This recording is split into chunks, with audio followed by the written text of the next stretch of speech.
शिव महापुराण की कथा कहती है 32 जगह पर तिलक लगाया जाता है इस शरीर में।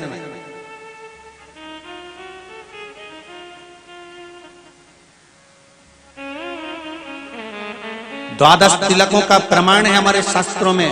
नित्य कर्म में अगर पढ़ेंगे तो द्वादश तिलक का प्रमाण मिलेगा। शिव महापुराण को, देवी भागवत को, स्कंद पुराण को, ब्रह्मवेत्ता पुराण को, नर्मदा पुराण को, पद्म पुराण को अगर उठाकर देखेंगे तो उसमें 32 जगह पर तिलक लगाने का वर्णन मिलेगा, त्रिपुंड लगाने का वर्णन।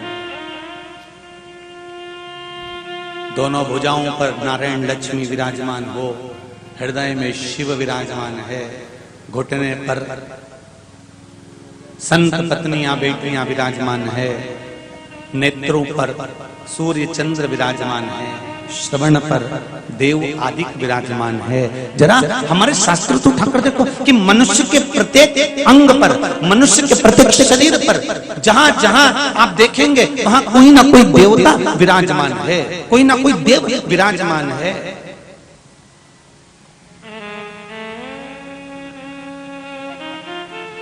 भूख लगी हो और भूख लगने पर पहला गासा जब मीठे का जाता है तो सबसे पहले पितृ तृप्त हो जाते हैं, हमारे पूर्वज तृप्त हो जाते हैं, आशीर्वाद दे देते हैं। अन्नपूर्णा की थाली पर जब आप बैठ कर भोजन करते हो तो हमारे पूर्वज तुम्हें आशीर्वाद प्रदान कर देते हैं, हमारे पूर्वज तुम्हें आशीर्वाद प्रदान कर देते हैं कि तुम हमको अन्न भाग प्रदान करे हो, हमको कुछ दिया है तुमने। इसलिए ये भोजन की थाली पर जितना भोजन है तुमको कभी तुम्हारे हाथ से छुड़ाया नहीं जाएगा, तुम्हारे भाग्य में इतना भोजन हमेशा बना रहेगा और तरक्की करते रहोगे। ये पूर्वज कहते हैं हमारे। पूर्वज रोते कब है? कुल देवता, कुल देवी,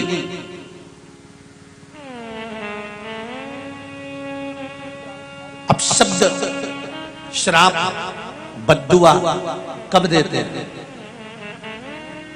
हृदय से भगवान की भक्ति में रमे हुए हो, इससे बढ़कर कोई सुख नहीं है हमारा। और क्या किसको रोइए, चादर तान के सोइए, आग लगे बस्ती में अपन मस्ती में। क्या फालतू के नाटक में पढ़ना, ने उसने ये कह दिया, ने उसने वो दे दिया, ने उसने यूं बोला, ने उसने यूं बोला, कहीं नहीं करना अपने। आती आती 2-4 दरवाजे पे केती आना, कथा में चल रही है क्या? वो पूछे क्यों? नहीं, गुरुजी ने एक कथा में कहा था, कथा में जाने वालों का अगला जन्म छिपकली कन्नी होता। तो तू चल रही है क्या? बस इतना पूछ ले।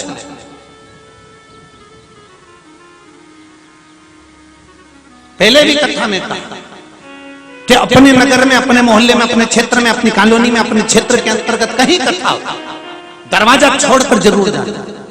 जिस व्यक्ति से अपना घर नहीं छूटता उसका अगला जन्म छिपकली का हो। सीहोर वाला महाराज नहीं बोल रही हो, नहीं तो तुम हमको कह दो कि तुमने ऐसा बोला। नहीं, गरुड़ पुराण में लिखा, और गरुड़ पुराण में तुम पढ़ ले। क्यों? जिससे घर नहीं छूटा, कहीं कहीं छिपकलियों को देखना, तुम इनको झाड़ दो, न झाड़ू से जुड़ा दो, न भगा दो, वो छिपकली वापिस वो मरकन्नी के पीछे जाके छिप जाए। बोलो जी सही है कि गलत है? तुम छिपकली को कितना ही भगाओ, वो बाथरूम से बाहर ही नहीं निकले, वो कमरा से बाहर ही नहीं निकले, वो बिल्कुल पलंग के पीछे भरी रहे। और पलंग के पीछे से भगाओ तो वो एसी के पीछे चली जाए, एसी से भगाओ तो कूलर के पीछे चली जाए, वो छिपकली कमरे से निकले ही नहीं। तो भगवान ने भी किया है। ये छिपकली को देखकर पहचान जाना कि तुम्हारे घर का दादा परदादा कहीं का बुजुर्ग नहीं जाता था कथा में, तो बापड़े को यहाँ चिपका दिया छिपकली बना के। तो अब ये निकल नहीं रही है, वो तुम कितना ही भगाओ नहीं निकलेगा। तो तुम सावधान रहना, तुम सावधान रहना। आते आते अड़ोसन पड़ोसन और पीछे वाली धड़ोसन, इसके भी कह देना हो चल रही क्या? तो बोले कहाँ? तो के कथा में जा रही में तो के जाने से क्या होगा कि 84 लाख योनियों में छिपकली की योनि नहीं मिले, बहुत गंदी लगे हमारे छिपकली।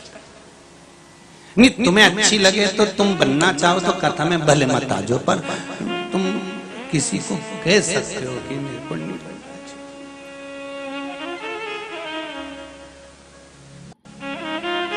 पितृदेव, कुलदेव, हमारे घर के बुजुर्ग बद्दुआ कब देते हैं? शिव महापुराण की कथा में और विष्णु पुराण की कथा में दोनों में वर्णन आता है। जब कोई मनुष्य अपने भोजन की थाली में भोजन झूठा छोड़ता है तब पूर्वज बद्दुआ देते हैं, श्राप देते हैं, बद्दुआ देते हैं, श्राप देते हैं। मेरा जितने लोग ये बफेट करते हैं, बड़ी बड़ी पार्टियां करते हैं, ने चाउमीन का स्टॉल लगा लो, ने पानी पत्ता लगा लो, ने छम्मक लड्डू लगा लो, ने ये काजू कड़ी, ने ये गड़ी, ने वो बड़ी, ने छोटी उनंग पड़ी, सब स्टॉल ढेर सारे लगाए। तुमने कटोरा भरकर 2 चम्मच खाया, बाकी का डस्टबिन में डाल दिया।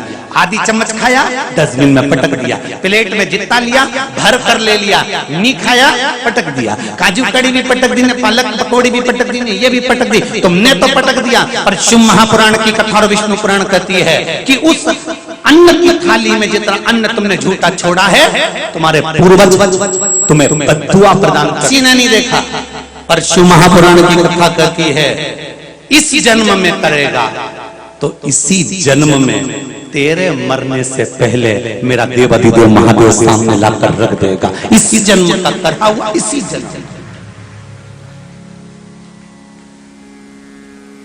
मत बुरे कर्म कर वरना पछताएगा, भगवान की आंखों से तू बच नहीं पाएगा, तू बच नहीं पाएगा। अरे ओ अज्ञानी मत करना दानी, तेरे कर्म का फल भी तू ही पाएगा, जैसा किया तूने तेरे आगे आएगा। मत बुरे कर्म कर बंदे वरना पछताएगा, भगवान की आंखों से तू बच नहीं पाएगा, तू बच नहीं पाएगा। बड़ा मुश्किल है।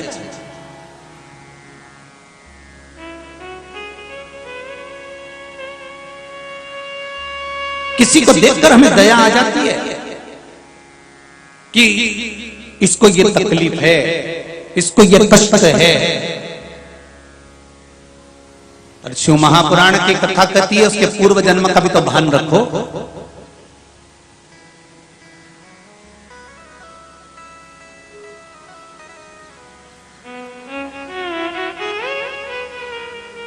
एक लड़के को मोहल्ले के 8-10 लड़के खूब मार रहे थे। वहां से कुछ लोग निकल रहे थे। निकलते निकलते लोगों ने देखा, बताओ बेचारे को एक लड़के को इतने सारे लोग मिलके मार रहे हैं। बताओ कैसे दुष्ट लोग हैं, कितना दुष्टता भरा है। एक अकेले को इतने सारे मिलके मार रहे हैं। दया आएगी कि नहीं आएगी आपको? अरे बोलो तो जम के कि एक को इतने सारे मिलके मारना। और जब तुम थोड़ी देर तक खड़े हुए, तुमने देखा परखा, तब मालूम पड़ा कि इसको क्यों मार रहे हैं, तो कहा इसने किसी कन्या के साथ में गलत कर्म कर दिया था और उस कन्या को मार दिया था, इसलिए इसको मारा जा रहा है। अब तुम क्या करोगे? जम के बोलो बोलो जरा, अच्छे से बोलो जरा, रायसेन वालों जरा चकाचक बोलो। यहाँ कोई ने तुम्हें मार ठोक के नहीं बिठाया, अपन कथा करने आए और कथा सुनने आए हो। फिर तुम क्या करोगे?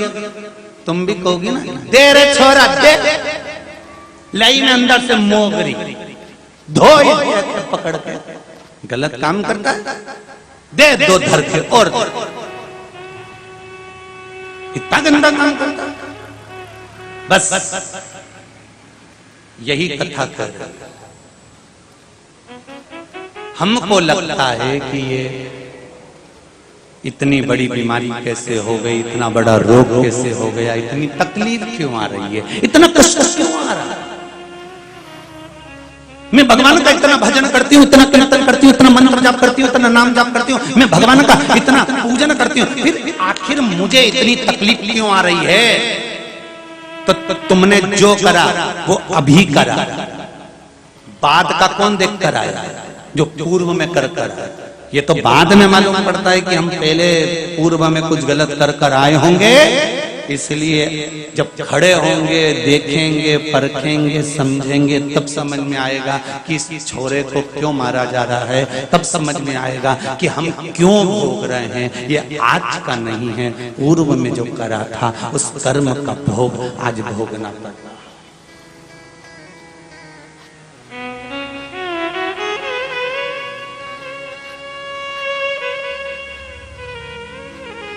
आज सवेरे की बात है, कोई कह रहा था गुरुजी वो धृतराष्ट्र का पूरा वंश मिट गया था। गुरुजी उसके सुपुत्र मर गए।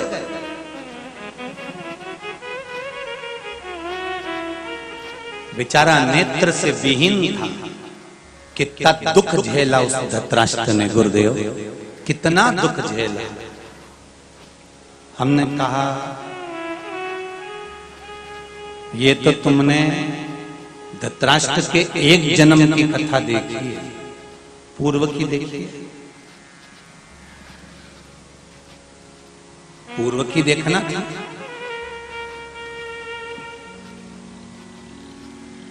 क्यों आंखें नहीं दी धृतराष्ट्र को भगवान ने?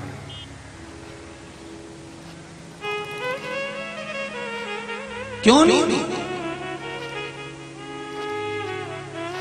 अगर भगवान दुख देता है ना, तकलीफ देता है, कष्ट देता है, रोग देता है, बीमारी देता है, या कुछ दुख अगर भगवान देता है तो भगवान कहता है कि तेरे भजन जो हो रहा है ना, मैं इस भजन के बल पर तेरा दुख थोड़ा कम कर रहा हूं, नहीं तो तेरे ललाट पर तो इतना दुख लिखा है कि मुझे देना ही पड़ेगा। पर तू जो भजन कर रही है, शिव महापुराण की कथा श्रवण कर रही है, शंकर का स्मरण कर रही है, एक लोटा पानी शंकर जी के मंदिर में चढ़ाने जाती है, एक चावल का दाना, एक पुष्प, एक बेलपत्र शंकर के मंदिर में जो चढ़ाने जाती है, उसका फल है कि तेरा आधे से ज्यादा दुख तो मैं यूं ही ऊपर से काट देता हूं। ये शिव कह रहा है।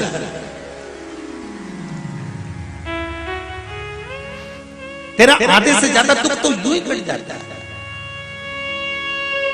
अरे भाई जरा धृतराष्ट्र के पूर्व जन्म की कथा भी तो देखो कि जो धृतराष्ट्र की आज आंखें नहीं है, जिस धृतराष्ट्र के आज 100 बच्चे उसके सामने मर गए हैं, वो धृतराष्ट्र ने पूर्व में क्या करा होगा।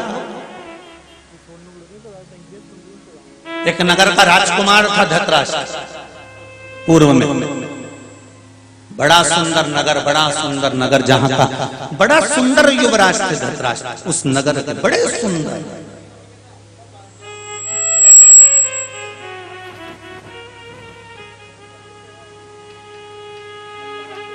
और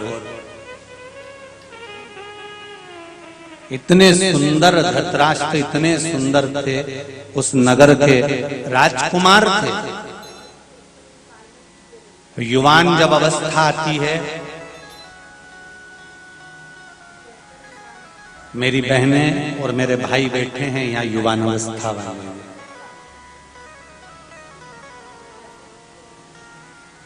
शिव महापुराण की कथा से जितने बुजुर्ग लोग जुड़े हैं ना, उससे 1000 गुना ज्यादा युवान लोग जुड़े हैं शिव महापुराण की कथा से। ये गौरव है शिव पुराण, ये आनंद। धृतराष्ट्र जैसी गलती अपने को नहीं करना है। युवान जब अवस्था आएगी, जवानी जब आएगी, तो बहुत उत्साह रहेगा, उमंगता रहेगी, क्रोध रहेगा, चिड़चिड़पन आएगा, अपने शरीर को देखकर दूसरे के शरीर पर हंसी भी आएगी, अपना वैभव देखकर दूसरे के दुख और तकलीफ पर मुस्कुराहट भी आएगी, पर युवान अवस्था में ये सब चीजों को छोड़ते चलना है।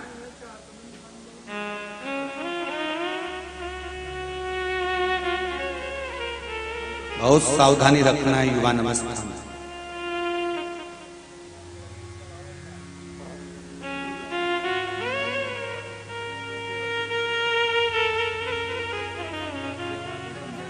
बहुत सावधान।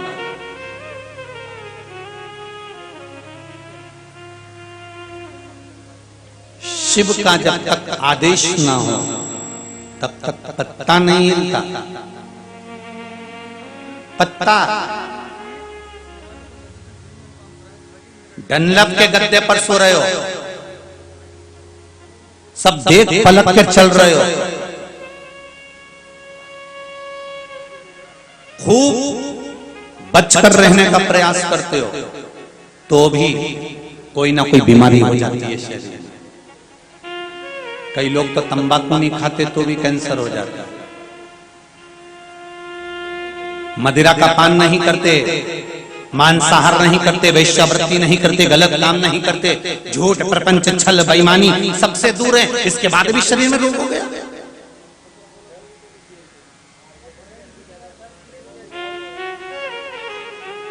कभी कभी ऐसा होता है सांप के ऊपर पांव रखा जाए तो भी सांप नहीं डसता, और कभी कभी ऐसा होता है सांप वहां और तुम जा रही यहां और सांप आकर डस लेता है।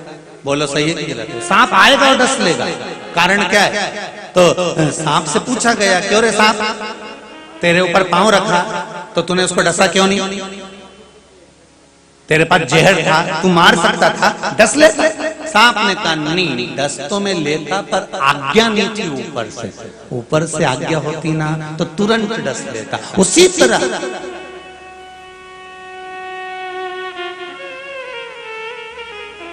जब तक परमात्मा की आज्ञा ना हो तब तक आप अग्रण्य नहीं हो सकते।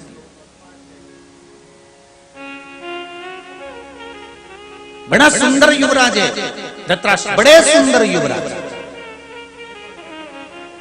आज घोड़े पर सवार होकर धनुष और बाण लेकर चल पड़े वन में 4 मित्रों के साथ। और मित्र भी कैसे?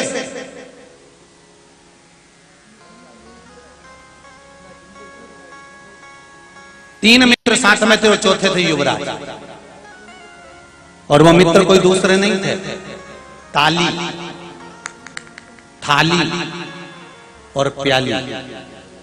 ये 3 मित्र व्यक्ति की जिंदगी बर्बाद कर देते हैं। पहला, प्रशंसा करने वालों से दूर रहना। वाह साहब, वाह साहब, वाह साहब, क्या जोरदार, क्या जोरदार। इनसे दूरी बना के रखना, ये कभी भी धक्का मार देंगे, कभी भी। जो कहते हैं ना हमारे काका जी के बिना तो हमारा काम ही नहीं चले साहब, हमारे काका जी इतने जोरदार, हमारे काका जी इतने जोरदार, हमारे काका जी इतने जोरदार। और काका जी जब निपट जाएंगे तो गरम पूड़ी यही मांग के खाए, लाओ जरा नुक्ति और लाओ जरा, देखो खोपरा पाक रखा हो तो 2-4 टुकड़ा और लिया। काका जी मरे तो क्या हुआ, काका जी तो गए। ये तो काका मरे और नुक्ति झड़े तो भूख खाए, इनके कहीं करना।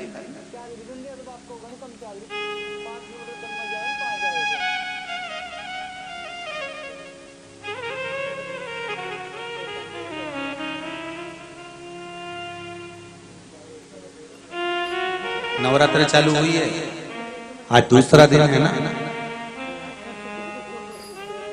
खूब तैयारी करी होगी तुम लोगों ने भी नवरात्र की। सब लोगों ने खूब जोरदार तैयारी करी है। 5 किलो आलू, 3 किलो साबूदाना, चिप्स, राजगिरा। और बताओ जीजियों जरा और क्या क्या रह गया इसमें? कितनी तैयारी करी, जितनी तो माता रानी को बिठाने की तैयारी नहीं थी उतनी और बच्चा कुछ था तो छोरी से पूछ लिया तू क्या क्या खाएगी, तो कि मम्मी मुझे तो साबुदाने की खीर अच्छी लगे। चिंता मत कर, कल महाराज एरिया है, शाम के वही बना तैयार। फिर इधर वाले छोरा, हाँ मम्मी तू कहीं खाएगा, क्यों कल नवरात्रि बैठी रही है, तो मैं तो उपास ही नहीं करूं मम्मी। अब थारा अकेले के लिए कौन रोटी बनाएगा? तू तो जितना बड़ा ही सगला के सगला निपटा जा। तो छोरा ने सोचा हो अपने कहीं जाए, अपन तो यहाँ खाएंगे ना, दोपहर में दोस्तों के साथ होटल गए। कितनी तैयारी, नवरात्रि आई तो खाने की तैयारियां करी, दिवाली आई तो भी गुजिया पपड़ी, ये मांडना होना तुम जो बनाती ना, मांडना लीपा पोती, है तो तुम पहले ही निपटा लेती। खाने का आइटम बाद में चालू होता, 3 दिन, धनतेरस और रूप चौदस और दिवाली का सुबह तक खूब बने सब गुजिया ने पपड़िया ने सब बना बनू के तैयार। होली आए तो खाने की तैयारी, दिवाली आए तो खाने की तैयारी, राखी आए, बोलते जाओ जरा जल्दी, तो खाने की तैयारी। एक तैयारी तुमने करके नहीं रखी, जाने की तैयारी कि वहां जाना है और समय का ठिकाना नहीं है कि कब जाना है, कब समय पूरा हो जाए, किस घड़ी कब प्राण छूट जाए, किसको मालूम।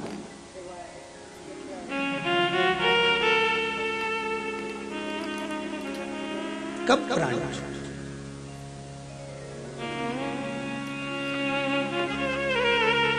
महाराज, और प्राण अगर छूट भी जाए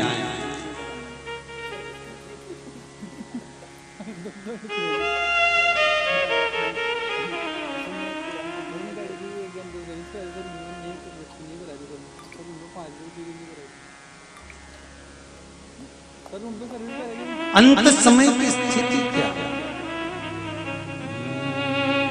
अंत समय प्रभु आना पड़ेगा, वचन दिया तो निभाना पड़ेगा।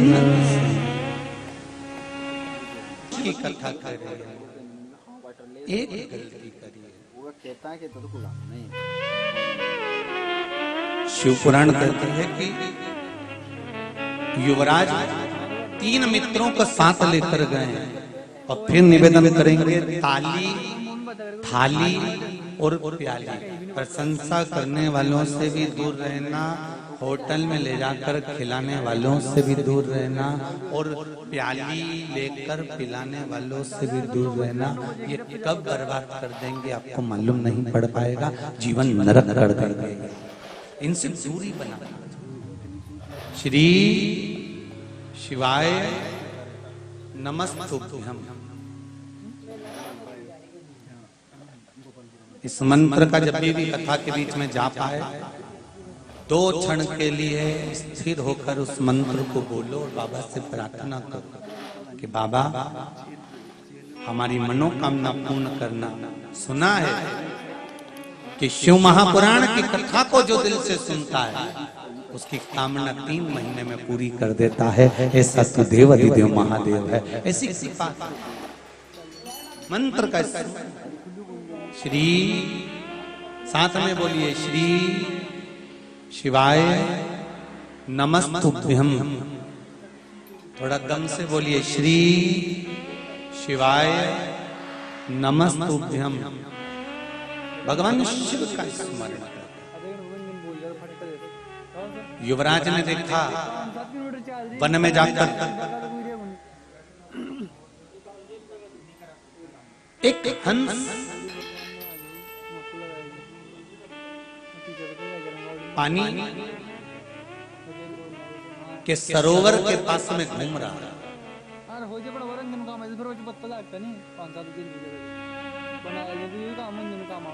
देखिए कर्म का फल देखिए। हंस सरोवर के नजदीक में घूम रहा है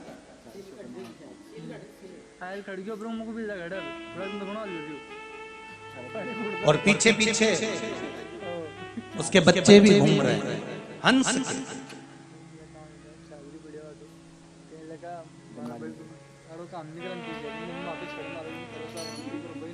पीछे पीछे हंस के बच्चे घूम रहे हैं और हंस सरोवर में बड़े आनंद के साथ में घूम रहा है।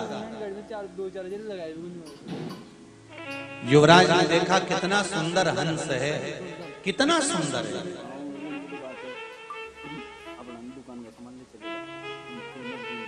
बड़ा बड़ा सुंदर अलौकिक छटा इसके चेहरे पर, इसके स्वरूप में है। युवराज ने तो मन में सोचा इतना सुंदर हंस है, कितना सुंदर है, कितना सुंदर विचरण कर रहा है। शिव महापुराण की कथा कहती है प्रकृति की जो सुंदरता है वो प्रकृति में रहे, इससे बढ़कर कोई सुख नहीं हो सकता। और प्रकृति की सबसे बड़ी सुंदरता है जल और वृक्ष। ये दो चीजें पृथ्वी की सबसे बड़ी सुंदरता है। क्या क्या चीज है? जम के बोलिए जरा। एक जल पानी और दूसरा जम के बोलो वृक्ष।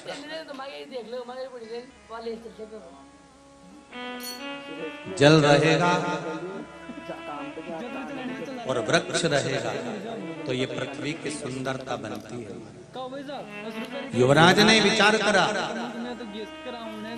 इतना सुंदर हंस है, मैं इसके सुंदर सुंदर छोटे छोटे बच्चे हैं इनको पकड़ता हूं। पर मित्र जो होते हैं ना, साथी जो होते हैं, दोस्त जो होते हैं ना, ये थोड़ी सी राय तो देते हैं पर अलग तरह के देते हैं।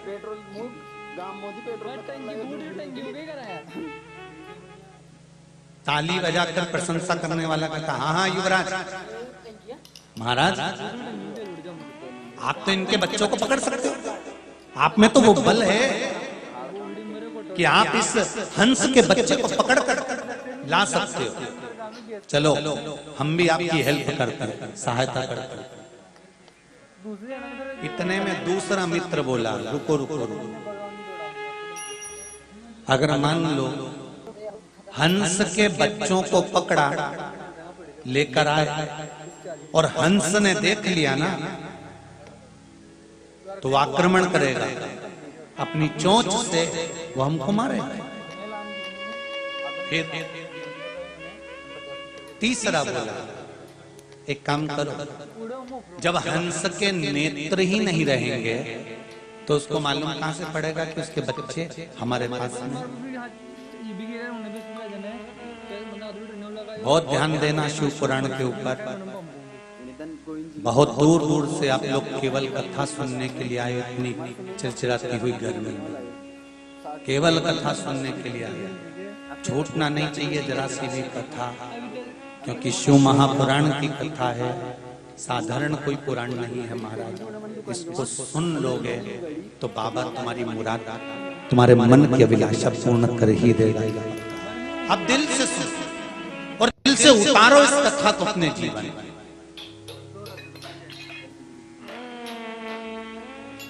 ताली, थाली और प्याली,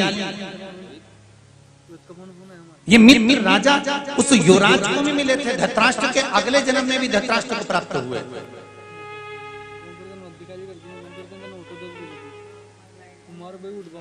और हमको भी मिलेंगे। ऐसा नहीं कि आपको और हमको नहीं प्राप्त होंगे, ऐसे दुनिया में बहुत लोग मिलते हैं। बस आए बैठे, जब आपका जीवन का सुख का समय होता है, आपका जब शान का समय होता है, आपकी जब दौलत का समय होता है, सत्ता का समय होता है, वैभव का समय होता है, तब बहुत मित्र आपके पास में आकर खड़े होंगे। जब आपकी युवानी का समय होगा, जब आप युवान पद पर होंगे, जब आपके भीतर युवानता झलकेगी, तब आपके बहुत मित्र होंगे।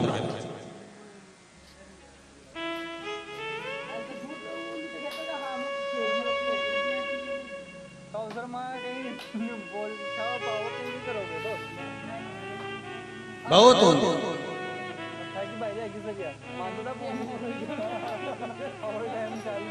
भाई खूब मित्र बनाओ, मना नहीं है। खूब सखा बनाओ, मना नहीं है। पर एक बात का ध्यान रखना, जिस धर्म से जुड़े हुए हो, जिस संप्रदाय से जुड़े हुए हो और जिस सनातनियों में जुड़े हुए हो, उन सनातनियों को ही बनाना। सनातन से हटकर किसी को मित्र बनाने का प्रयास न करें। बनाओ, कोई गलत मार्ग पर ले जाकर ना छोड़ दे आप।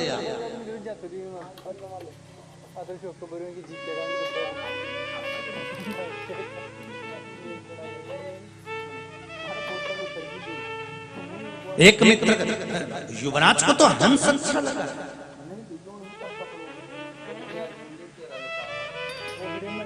ये जो बुद्धि देने वाले होते हैं ना, बहुत गलत बुद्धि दे देते हैं कभी कभी। बहुत सावधानी की जरूरत है युवान अवस्था में।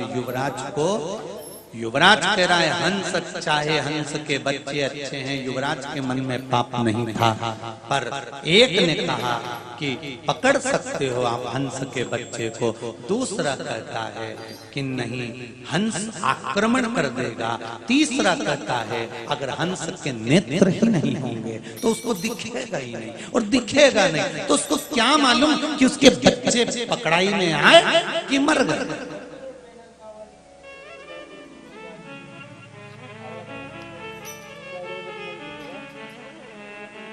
बहुत मिलेंगे आपको अकल देने वाले, पर समझदारी आप में होना चाहिए। एक बुजुर्ग व्यक्ति ट्रेन में सफर कर रहा था। बुजुर्ग, बहुत बूढ़ा, 85 साल की उम्र है जिसकी, डंडा हाथ में पकड़ा हुआ है, हालत कमजोर है, एक झोला टंगा हुआ है, चश्मा लगा हुआ है जिस पे बत्ती लटक रही है। समझदारी आपके पास होना चाहिए।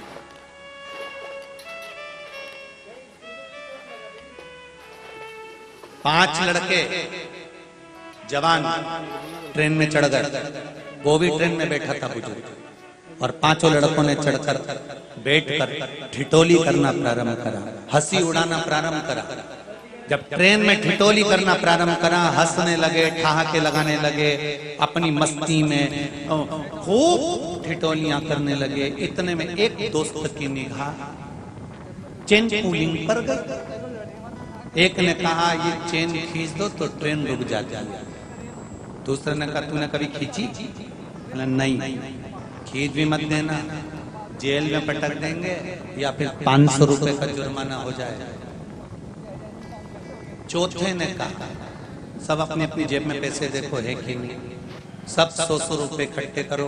इकट्ठा करा, एक व्यक्ति ने अपनी जेब में रखा कि अब चेन खींच, 500 ही लगेंगे ना, इससे ज्यादा तो नहीं लगेंगे। दोस्त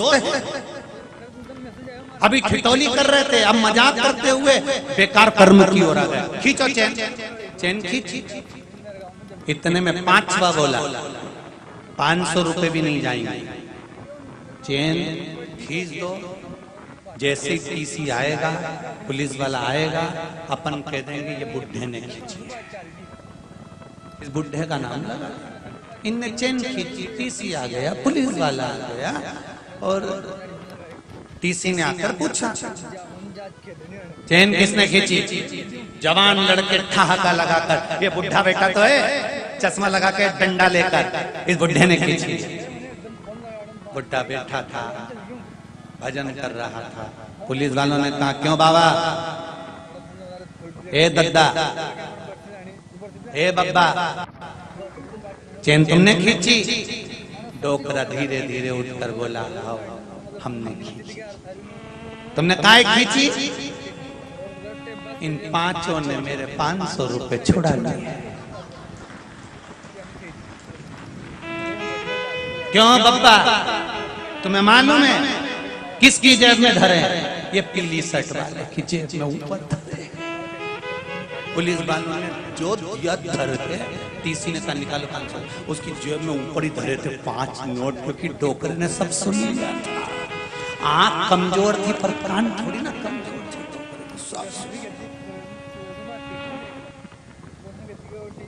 टीसी ने कल ले दो धर के। और पांचों को ले चलो।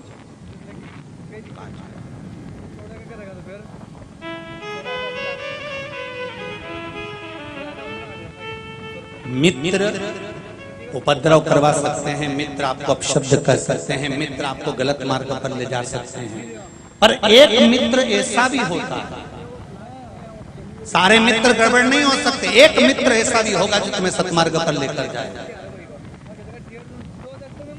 पर वो सत्कर्मी ही होना चाहिए, भजनावली ही होना चाहिए। पर आप लोगों की आदत इतनी बुरी है, जो भजन करने वाले होते हैं ना, उनसे तुम्हारी दोस्ती जरा कमी होती है, डेंटिंग पेंटिंग वालों से तुम्हारी दोस्ती बहुत जोरदार होती है। जो तुम्हें लगे नहीं कि जोरदार, जरा कपड़े मपड़े भी ऐसे फालतू के पहने और जो बहुत टिप टॉप दिखे ना, तुम दोस्त ऐसों को बनाना चाहते हो, ऐसे नहीं कि जो भगवान की भक्ति में डूबे हुए हो, राम नाम कृष्ण नाम में डूबे हुए हो, भगवान की चर्चा में लगे हुए हो, कभी छुट्टी लग जाए तो गिरि गोवर्धन की परिक्रमा करने चले गए हो, कभी छुट्टी लग जाए तो नर्मदा का स्नान करने चले गए हो, कभी छुट्टी लग जाए तो भोजपुर दर्शन करने चले गए। ऐसे मित्र नहीं भाई, तुम्हें मित्र वो भाएंगे, छुट्टी लगी कहाँ चलना है पार्टी मनाने के लिए, कहाँ चलना एंजॉय करने के लिए, चले भोपाल।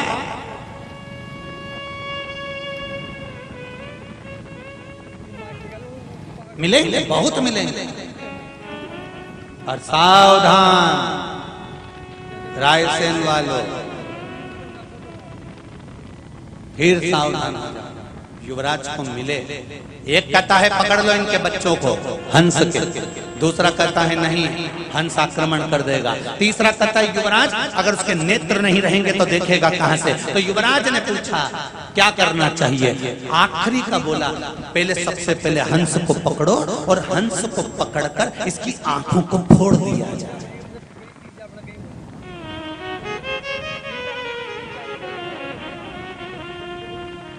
हंस को पकड़कर इसकी आंखों को फोड़ दो। जिस व्यक्ति ने प्रश्न किया था कि धृतराष्ट्र के सामने उसका वंश चले गया, बेचारे ने क्या करा था, अच्छे से सुन लो कथा।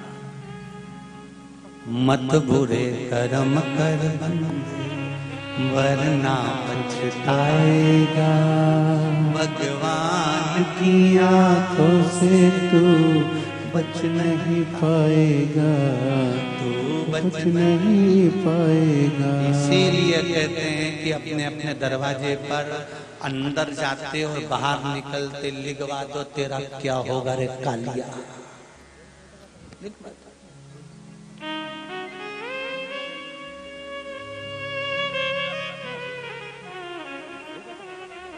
हमने पूर्व में कौन सा कर्म करा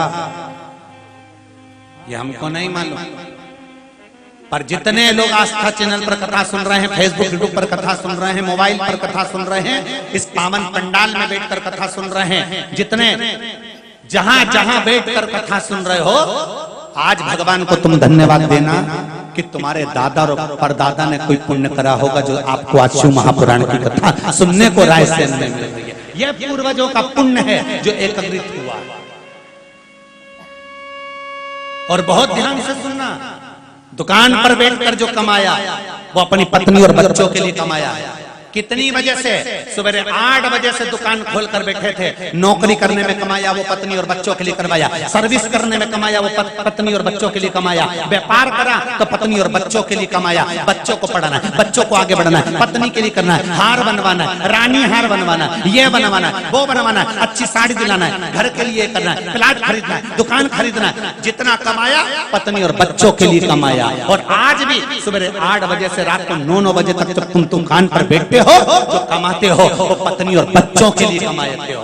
और शिव महापुराण की कथा में 7 दिन 2 बजे से 5 बजे तक जो तुम बैठकर कमाई कर रहे हो धर्म की, ये किसी पत्नी और बच्चों के लिए नहीं, ये अपने लिए है। अंत समय में, अंत समय में यही काम आने वाला है, कोई दूसरा नहीं आएगा।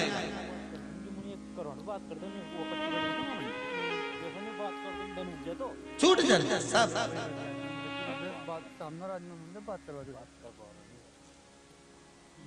मैंने तेरे ही भरोसे बाबा तेरे ही भरोसे हवा बिच उड़ती जावांगी बाबा डोर हत्तो छठीला में कटी जागी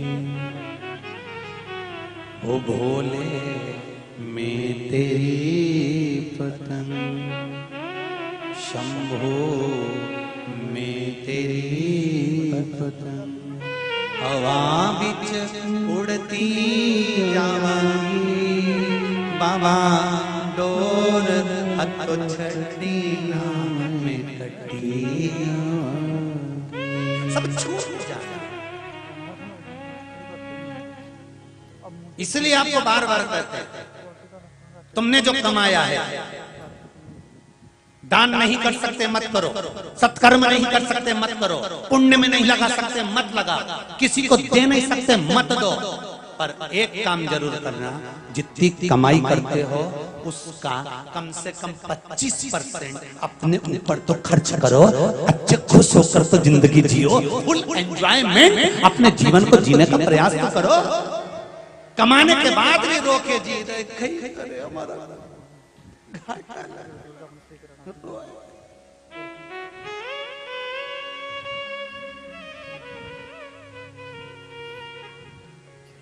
आज भगवान ने अच्छा समय दिया है ना, अरे बोलो तो जमते दिया ना अच्छा समय, 2 रोटी भगवान दे रहा है ना, अच्छे से हाथ पैर चल रहा है ना, शरीर जोरदार है ना। जब तक शरीर अच्छा है, फिर वही वाली बात आ गई, जब तक शरीर चले और तुम्हारे घर में चले तब तक सब अच्छा काम कर लो। जिस दिन शरीर नहीं चलेगा और तुम्हारे घर में नहीं चलेगी उस दिन कुछ नहीं कर पाओगे। छोरा से कहोगे छोरा कुबेरेश्वर महादेव के लिए 500 रुपए दान कर दे, छोरा 500 रुपए ले भी जाएगा, अपने खाते में जमा कर आएगा और डोकरी अपने दिख ही नहीं पाएगा। जब तक तुम्हारा शरीर चले और तुम्हारे घर में चले सब अच्छा काम करो, भजन करो, कीर्तन करो, मंत्र जाप करो, नाम जाप करो, अपने ऊपर फुल आनंद के साथ खर्च करो। अच्छे कपड़े अलमारी में भरे रखे हैं, एक से बढ़कर एक साड़ियां, घड़ी बनी बनाई धरी है, दिवाली पे साफ होती वापिस धरा जाता।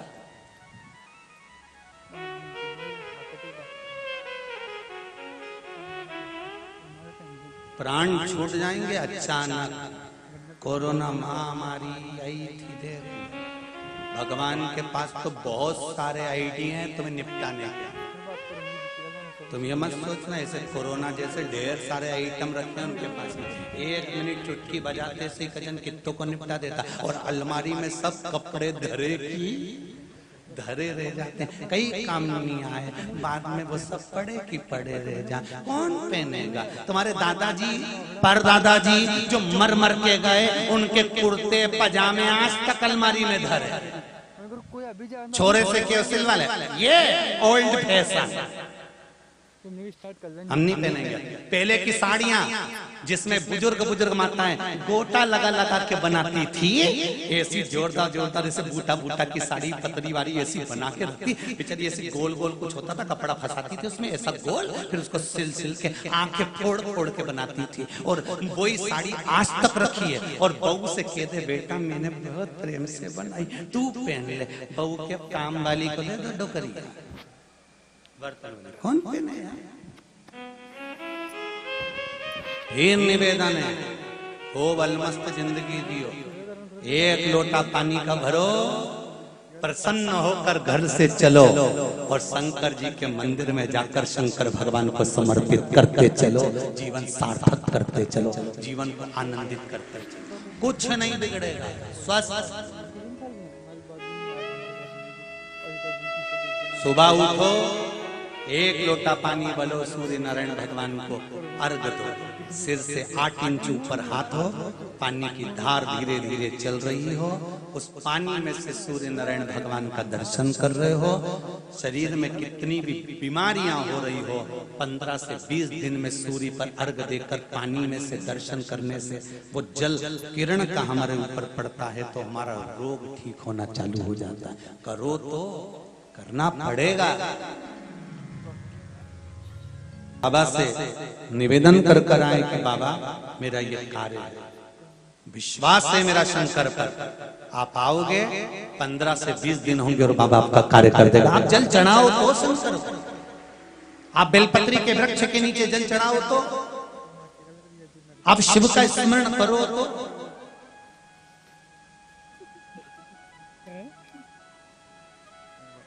कितने लोग हैं जो शंकर जी के मंदिर में रोज जल चढ़ाने जाते हैं? हाथ उठाइए। बहुत सारे हो रहे, धर लो वापिस, धर लो। जाना चाहिए भगवान शिव के मंदिर तक पहुंचना, शंकर के द्वार तक जाना, शंकर के मंदिर तक जाना, शंकर पर एक लोटा जल चढ़ाना सहज नहीं है महाराज। ना जाने कितनी कितनी बाधाएं हमारे जीवन में आती रहती है और भगवान शंकर पर चढ़ाया गया एक लोटा पानी हमारी बाधाओं को हर लेता है, केवल एक लोटा।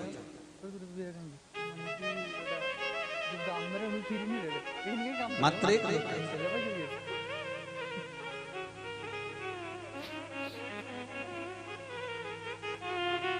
इसीलिए शिव पुराण कर गए महाराज। युवराज से कहा गया कि तुम एक काम करो कि इसकी आंखें नहीं रहेगी तो ये दिखेगा क्या? और मित्रों का कहना माना, और कहना माना उस युवराज ने हंस को पकड़ा और अपने बाण को निकाल कर हंस की आंखों को फोड़ दिया। अब आपने तो कह दिया बेचारा धृतराष्ट्र की आंख नहीं थी, आपने तो कह दिया, क्यों दुख आया, तकलीफ क्यों आती है, कष्ट क्यों आता है? क्यों कहते हैं कि भगवान शंकर की भक्ति करो? क्यों कहते हैं शिव का स्मरण करो? क्यों कहते हैं शंकर पर एक लोटा जल चढ़ाओ? क्यों कहते हैं कि भगवान की भक्ति में डूबो? क्यों कहते हैं कि भगवत स्मरण करो? कारण कि आप जब भगवान की भक्ति में रमते हो, स्मरण में रमते हो, तो ना जाने कितने दुख तकलीफ तो ऊपर कट जाते हैं, ना जाने कितने दुख।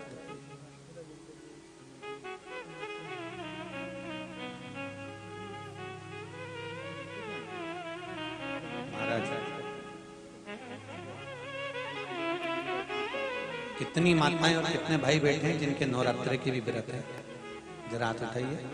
नवरात्र की भी व्रत है? रख लो, बहुत बढ़िया।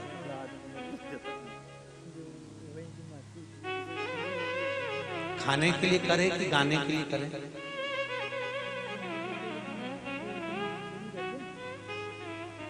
जम के बोलो। 3 तरह के लिए व्रत किए जाते हैं। पहला खाने के लिए, दूसरा गाने के लिए, तीसरा जाने के लिए। अब आप बताओ कि आपने कहीं के लिए करना? जाने के लिए जाकर क्या करोगे? तो यहीं कर लो ना, ऊपर जाके भी तो श्री शिवाय नमस्तुभ्यम करोगे तो अच्छा यहीं कर लो। व्रत ना खाने के लिए होना चाहिए, ना जाने के लिए होना चाहिए। व्रत केवल गाने के लिए होना चाहिए कि मुझे भगवान का गुणगान गाना है, और परिवार को उस गुणगान के बल पर भगवत स्मरण में, भगवत भक्ति में, भगवत नाम में मुझे डुबोना है परिवार।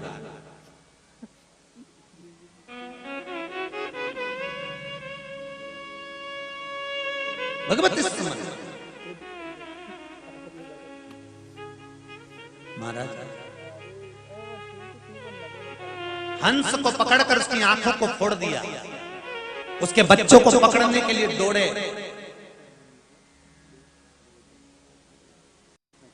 और बच्चे जब हाथ में नहीं आए तो पीछे से मित्र बोला धनुष और बाण उठाओ और इन पुत्रों के संहार करो। और मित्र के कहने पर उस युवराज ने उन बच्चों को मारना प्रारंभ करा। शिव महापुराण की कथा कहती है धृतराष्ट्र भी रोता रोता कृष्ण से कहते हैं कि एक कन्हैया, मैंने कौन सा पाप करा था जो मेरी आंखें नहीं है? मैंने कौन सा पाप करा था जो मेरे 100 पुत्र मर गए मेरे सामने? भगवान कृष्ण ने कहा, अरे धृतराष्ट्र, अपने कर्म को याद करो। जब पूर्व में युवराज थे तुमने हंस की आंखों को फोड़ दिया था, इसलिए आज तुम्हें नेत्र नहीं मिले, और तुम्हारे उस हंस के बच्चों को मार दिया था, इसलिए तुम्हारे सामने तुम्हारे बच्चे नहीं रहे। यह कर्म का भोग है जो मनुष्य को भोगना पड़ता है, भोगना पड़ता है।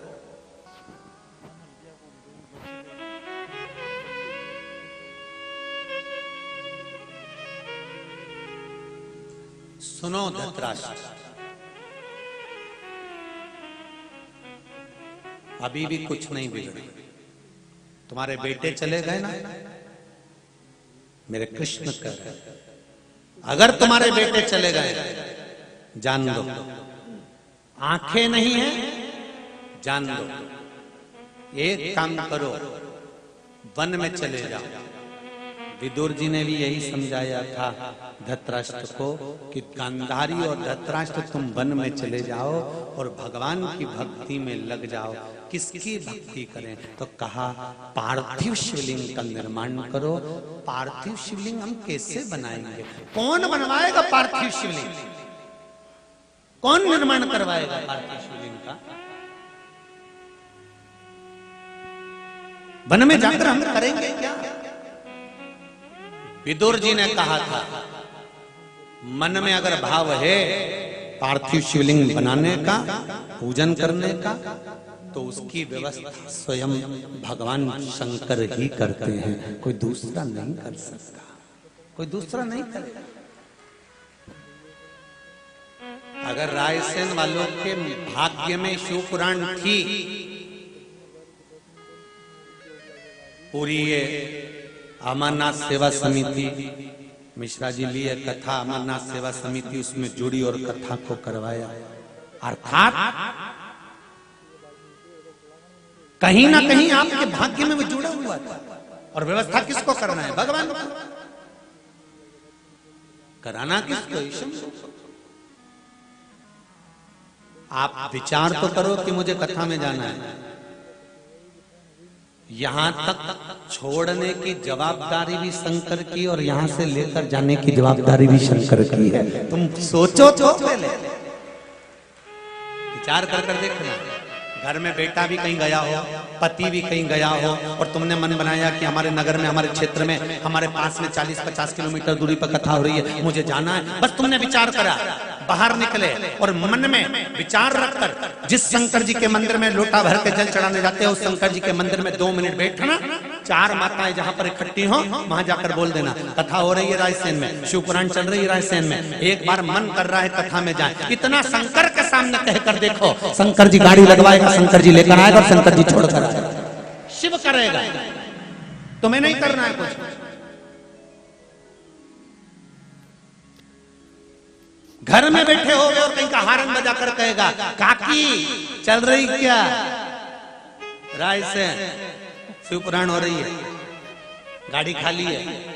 अब मन में तो लेके बैठी थी, मन कर रहा था, शंकर ने सुन लिया चलूं मैं तो अभी, और तुरंत उन्हें पटला पटली लगाया और खोस और चल धम धम से बैठा। अब बेचारा वो गाड़ी में 2 थे, एक की जगह थी, अभी उनको क्या मालूम था कि काकी भी 4 के बराबर थी।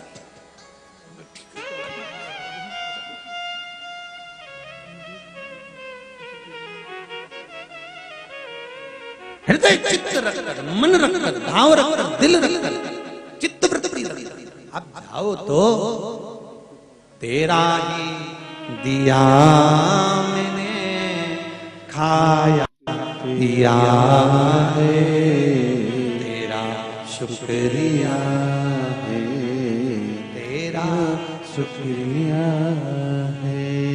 मुझे बोले बाबा ने बहुत दे दिया है, तेरा शुक्रिया है, तेरा शुक्रिया। उस पे विश्वास करोगे तो सुनेगा। एक पत्र में लिखा है किसी ने, देखो,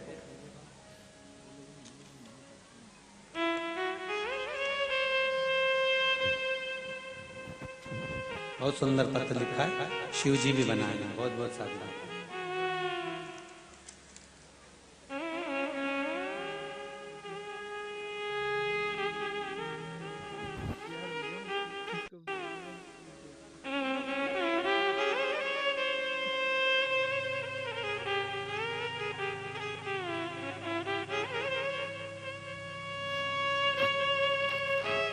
श्रीमती ज्योति सक्सेना विदिशा से कहीं बैठी हो तो हाथ हिला सकते हैं।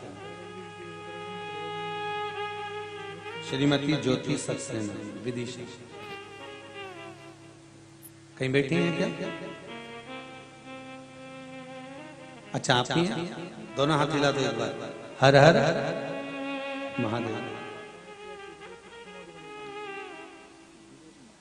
ज्योति जी आपने बहुत सुंदर शिव जी बनाए हैं, आपको बहुत बहुत धन्यवाद।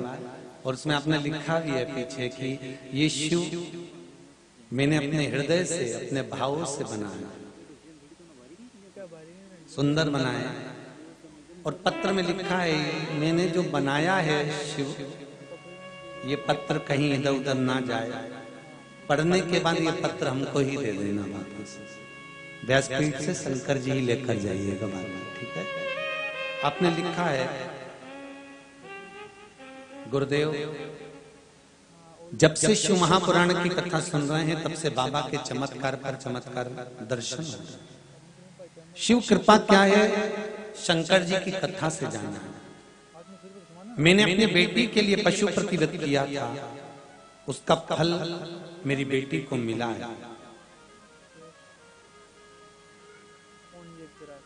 आप बोलना चाहेंगे माइक पर? माइक पर जरा।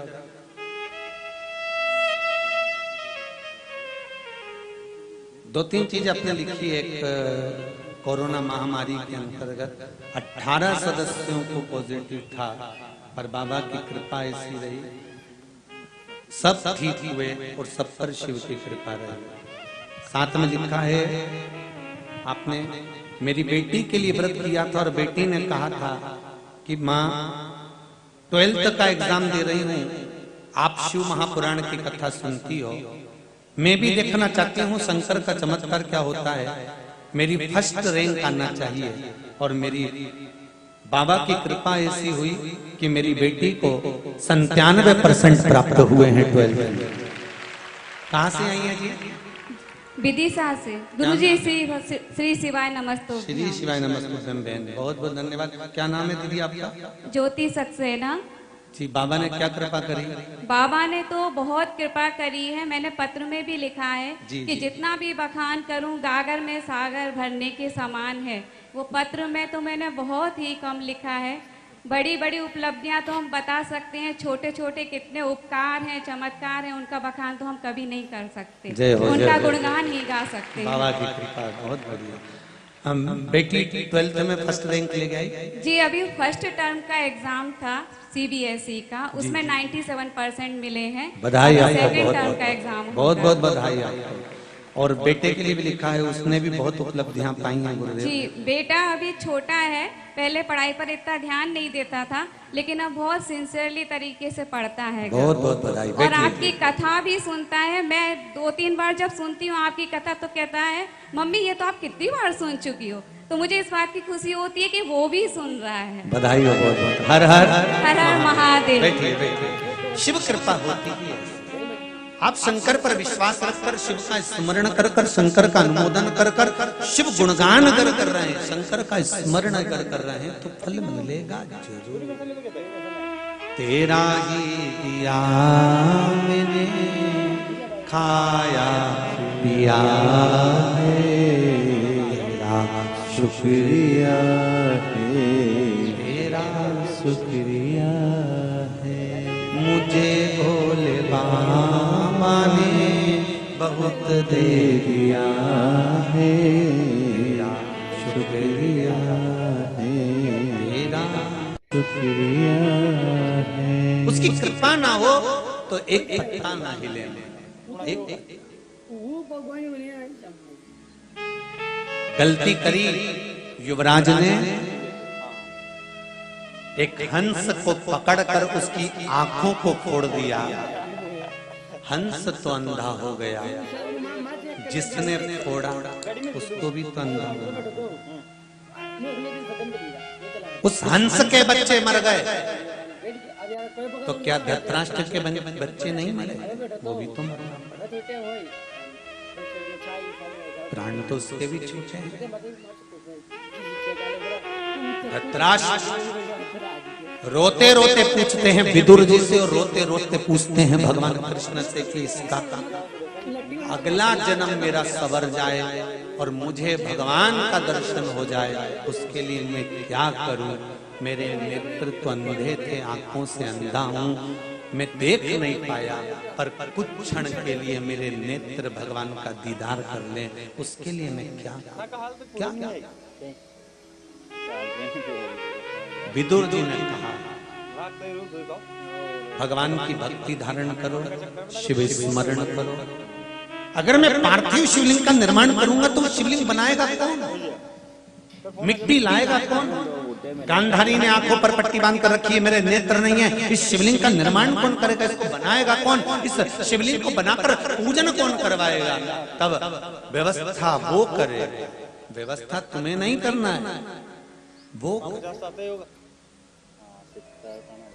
आप अपने बच्चों को खुद का मानती हो ना, इसलिए तकलीफ भोगना पड़ता है। बच्चे जब गर्भ में थे,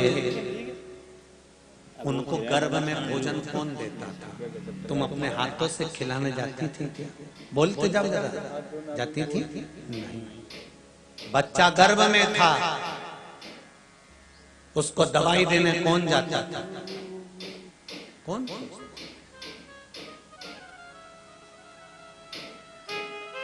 बच्चे को अंदर श्वास कौन देता था? उसकी सेफ्टी, उसकी रक्षा कौन करता था? जिसने दिया वो पेट भर रहा है अंदर, गर्भ में भी वही पेट भर रहा है जिसने दिया है। शिव महापुराण की कथा कहती है, भागवत कहती है, रामायण कहती है, गीता कहती है, भगवान कृष्ण कहते हैं गीता में, जन्म मैंने दिया तो माँ के स्तनों में दूध मैंने दिया, मरेगा कोई नहीं आएगा तो कफन और लकड़ी भी मैं दूंगा। जब कोई नहीं आएगा तो कफन लकड़ी देने वाला भी तो नहीं रहूंगा। और जितने लोग अकड़ में जीते थे, अहंकार में जीते थे, अभिमान में जीते थे, इस कोरोना महामारी में उसने दिखा दिया कि रिश्तेदार भी मरे, अच्छा करोड़पति भी मरा तो अपने बेटे और बेटियां तक आकर आगे नहीं दिए हैं, अर्थी को हाथ नहीं लगाया, शमशान नहीं गया, दूर से देखता रहा कि पिता का अंतिम संस्कार कैसे हो रहा। वो तो धन्यवाद देना चाहिए हॉस्पिटल में काम करने वाले छोटे छोटे कर्मचारियों को, नगर निगम में, नगर पालिका में काम करने वाले छोटे छोटे कर्मचारियों को, झाड़ू और पोछा लगाने वालों को उनके चरण छूकर प्रणाम करना चाहिए। जब तक तुम्हारी औलादे नहीं आई तब आग भी उनने लगाई, लेकर भी वो गए, उतार भी वो रहे। तुम्हें तो डर लग रहा है, तुम्हारी पत्नियां तो कह रही चले मत जाना, तुम्हारे पिताजी मर गए चले मत जाना, तुम्हारे काका जी मर गए चले मत जाना, तुम्हारा दोस्त मर गया चले मत जाना। क्या बच्चों को बीमार पड़ोगे? हमको बीमार पड़ोगे? परिवार वालों ने तो रोक कर रखा था, जो आग लगा रहे थे उनका भी परिवार था, हॉस्पिटल में जो दवाई दे रहे थे उनका भी परिवार था, जो झाड़ू और पोछा लगा रहे थे उनका भी परिवार था, और जो खड़े होकर रोटी बांट रहे थे उनका भी परिवार था। उनने भी तो कुछ दिया, उनने भी तो कुछ संजोया, सहज नहीं दिखाया उस देवाधिदेव महाराज। हमें तो ऐसा लगता है ये कोरोना महामारी जो आई थी ना, ये शंकर जी जान करके लाए थे शिव पुराण को आगे दिखाने के लिए कि शंकर का तत्व क्या है, लोग भूल गए थे, उसको दिखाना था। शिव को अपना अमृत कलश दिखाना था, शंकर भगवान को दिखाना था कि मैं हूं। और मृत्यु लोक में ब्रह्मा ब्रह्मलोक में है, भगवान विष्णु वैकुंठ लोक में है, और मेरा देवाधिदेव महादेव मृत्यु लोक में कंकर और शंकर बनकर विराजमान है। ये मेरे शंकर को यहाँ दिखाना था, इसलिए शिव तत्व को जानने के लिए, जनाने के लिए मेरे शंकर ने ये कुछ लीला रचा।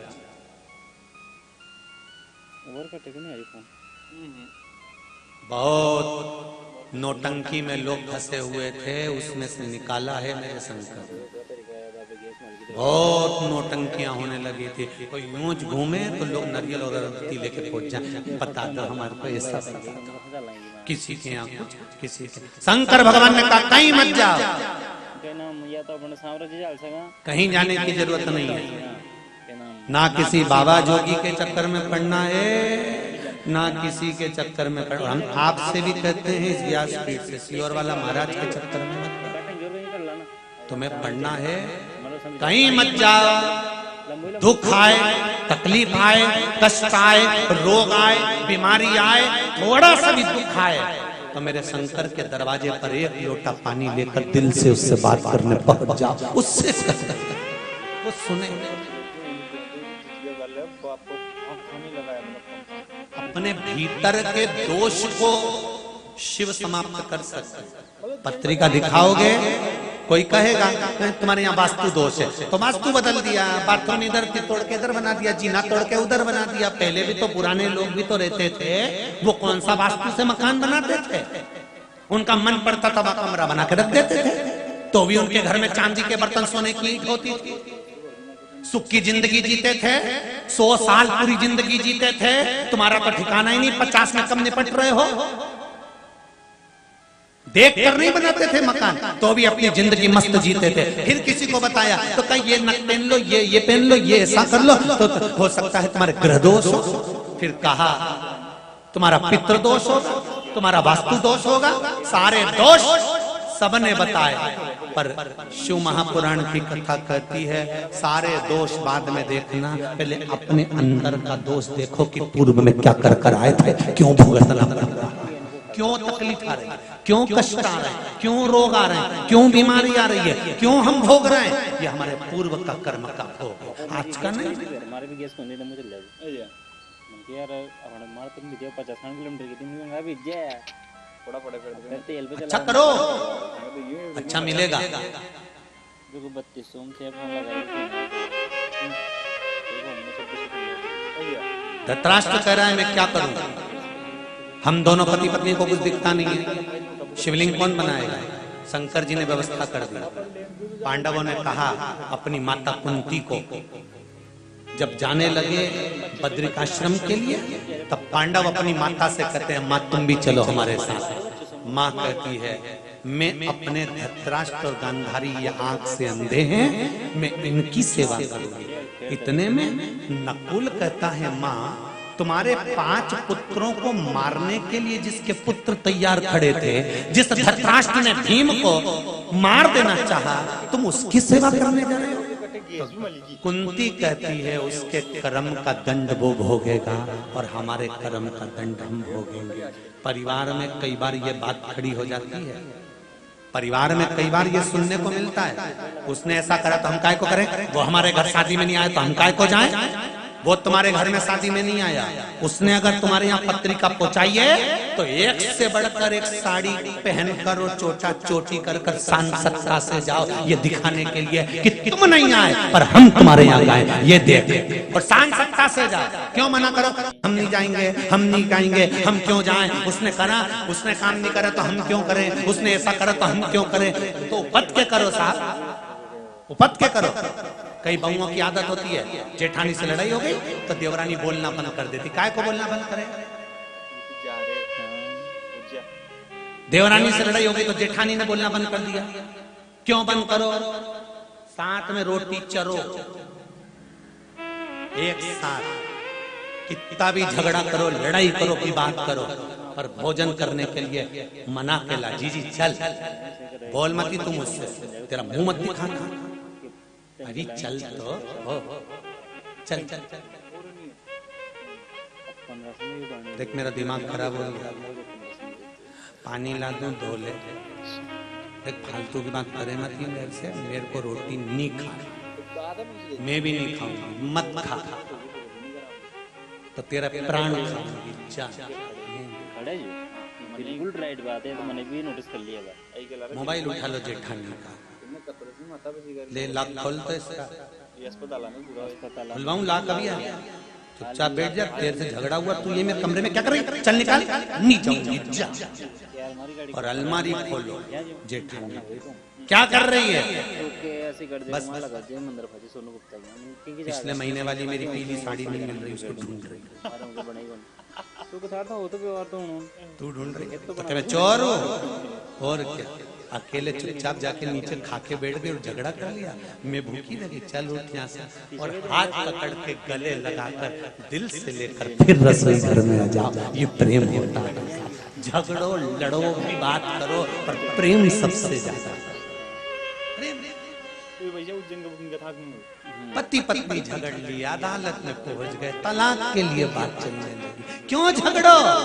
तो टंगे मोई बराने थी, फिर 2002 और हम में रहना था, उनके टंगे दिन में बराई मिली होगा, मैं ये कटा था ना, और 1500 रुपये तो बनते था हमारा, 1500 रुपये हो अदालत में सारे केस कम है, तलाक के केस ज्यादा है।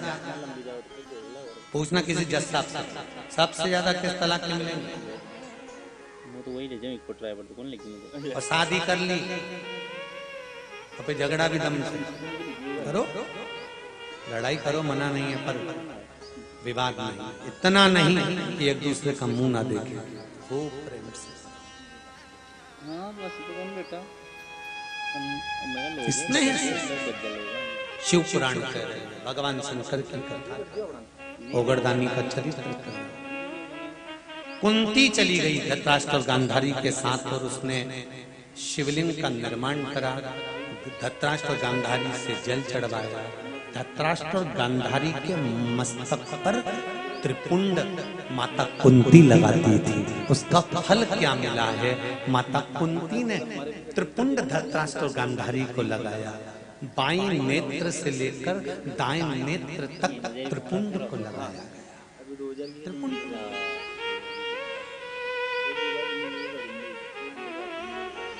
आकाश, पृथ्वी और जल, ये त्रिपुंड के भीतर होता है। आकाश, पृथ्वी और जल।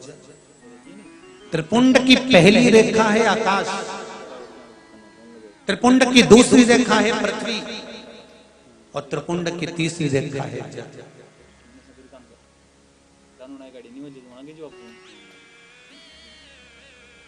शिव पंचायत, शिव महापुराण की कथा भी बातचीत थी छत्तीसगढ़ में, सुनी थी आप लोगों ने?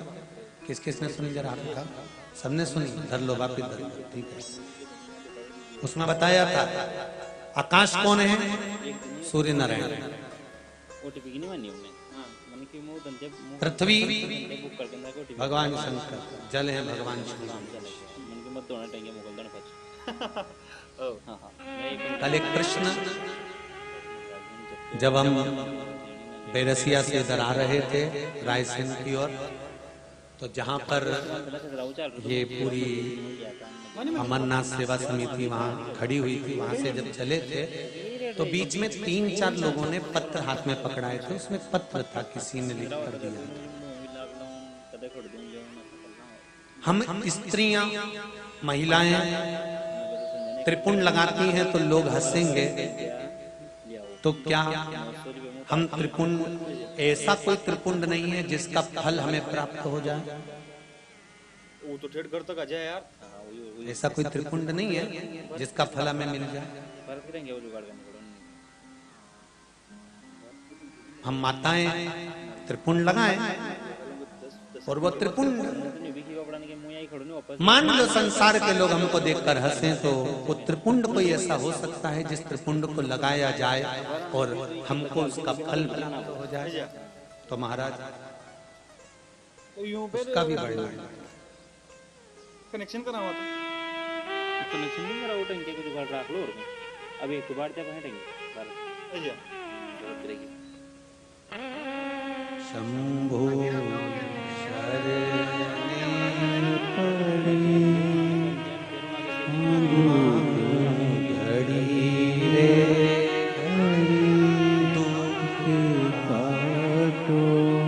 दया करी उसका भी वर्णन है।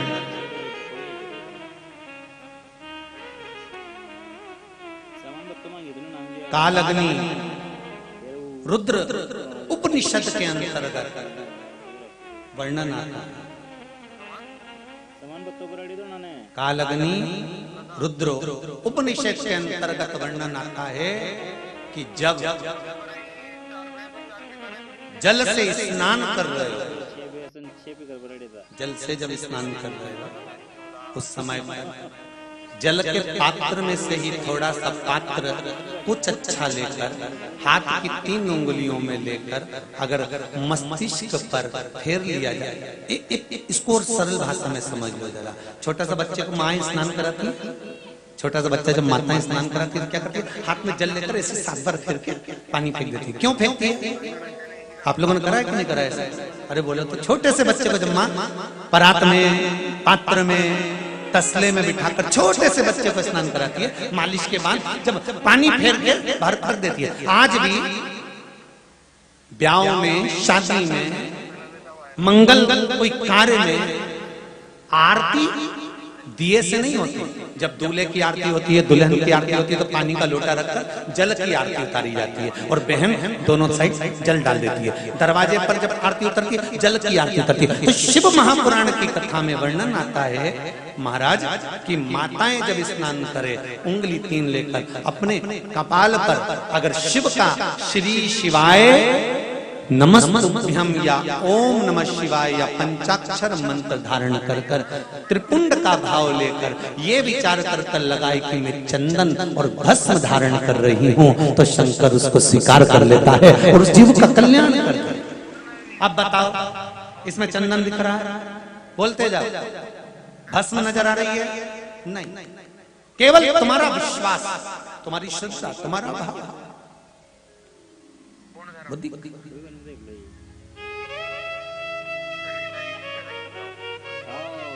वो नजर आ रहा है शिव शक्ति। तो महाराज चलो ठीक है। आज माता कुंती ने त्रिपुंड,